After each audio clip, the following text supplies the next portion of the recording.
FNAF Plushtubers. You've probably heard of these content creators before, mainly in the mid-2000s when FNAF was beginning to take over the popularity all around the world. I was a teen around that time and had discovered them, and let's say I had a good taste in content. Sci-Fi, Froakies, Travis, FNAFlix, Candy Cat, and Johnny Albert were all a big part of my childhood. And you can say I've gotten a lot of inspiration from these content creators and formed my own little community. Honestly, I wouldn't be here today if it weren't for them. But one question is still on my mind today. What happened to these Plushtubers? Well, I'm gonna give my personal thoughts about them and see where it went downhill for some creators. But let's not worry about that. Let's start with the one everyone knows and loves today. Sly The man, the myth, the legend, and the most powerful YouTuber on the platform behind the game world. Sly was one of the earliest creators that I was introduced to when I was finding my place in the genre. His videos are really nostalgic to me. My favorite videos were being when Slippy was introduced, the FNAF Plush movie he made a long time ago, and the remaster of it, and the Last Day series. Seemed like this guy was doing great. I mean, he was probably one of the best ones out there. So, what went wrong? Nothing really went wrong per se, but I have to say it. It's his stories. Not the videos he posts. I mean, his videos are really good. I just mean the YouTube short stories that he posts. Now, don't get me wrong, his content is really good, but his stories are just cringe-worthy rehashes of the same joke. And it can get really annoying from time to time to where it feels like he's doing it for clickbait. I mean, it's harmless. He's not hurting anyone, but it kind of sucks.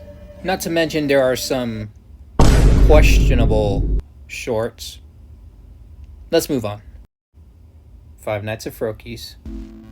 Now here's one I enjoyed. Froakie was probably the most popular behind Sly in my opinion. Well, why is that? Simple. His comedy. It's cool that Froakie has a really good sense of humor in his videos. And it really shows with the school series with Dingling, BB, Trap Baby, Molten Freddy, and other characters are really funny too. Not to mention, this guy made his plushies either from templates or even from scratch. This guy was that good!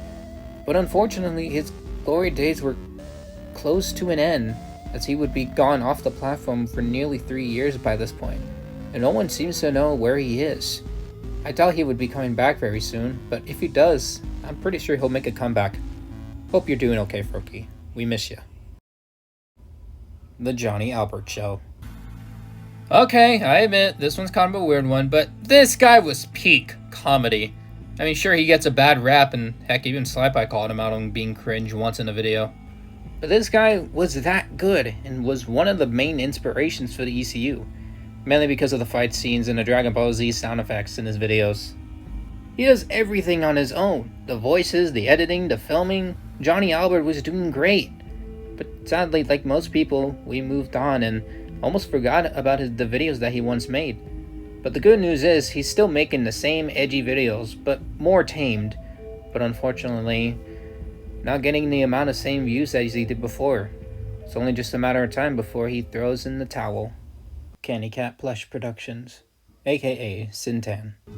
I'm being a little biased because I'm friends with him now, but I'll keep this short and sweet. Candy Cat was one I knew about, but haven't had a connection with his content in a long time. But from some of the content I did see from his FNAF movie really surprised me on how much effort he put into the videos. Some might recognize him from his papercraft plushies, in which, while I understand why he did it, it made him unique from the crowd. Kenny quit plush tubing not too long ago and resorted to doing deviant artwork for his own stories and ideas under the new persona Cintan Studios. And as a digital artist myself, I respect that. Me and him still talk, and even if he's in a schedule that eats his time, he does make the time to post something more about his universe. FNAFlix and Travis Plush Productions. I put these two together because they're both pretty much the same and have been doing really well videos wise. Both FNAFlix and Travis were another two big content creators I watched before and after I stepped in as a Plushtuber. FNAFlix had really calm and fun videos, while sometimes they can be chaotic, while Travis had more chaotic and more funnier videos. And while I never got to speak to Travis, I did speak to FNAF a couple of times, and she was really nice and friendly and even encouraged me to keep going on my videos. I'm happy to report that both of them are doing really well with their content wise and views, and are still keeping up with their videos you grew up loving. Originally I was going to talk about Puggle, but he's not even worth the time, and also it would get me into more drama. Also, his Discord has weirdos on there. Honorable mention, Mario Muffet Avengers. I think out of ones that deserved to keep going was the Mario Muffets. These guys were probably top notch when it came to their content. The stories, the characters, the background set pieces, their awesome custom plushies. I mean, these guys killed it when they came to their videos, and it sucks that they haven't uploaded anything plush related in over 2 years by this point. They were probably the best of the best. Let's just hope that they're doing okay. And with that, we come to a close of taking a trip down memory lane to look at the old Plushtubers that have inspired our childhoods. Let me know which one you watched growing up and why they stood out to you the most. And in my personal opinion, I don't really have a favorite. I really loved all of them growing up. Some are still going, some have either quit or just left, and some have become something. But other than that, I'd say the genre of plush tubing is relatively strong and will keep going as new ones come in and take in the place of what the old ones left behind.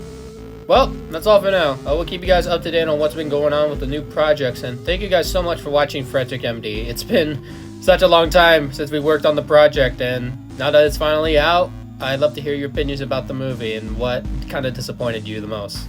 And which I hope not. I hope it was really good to you guys.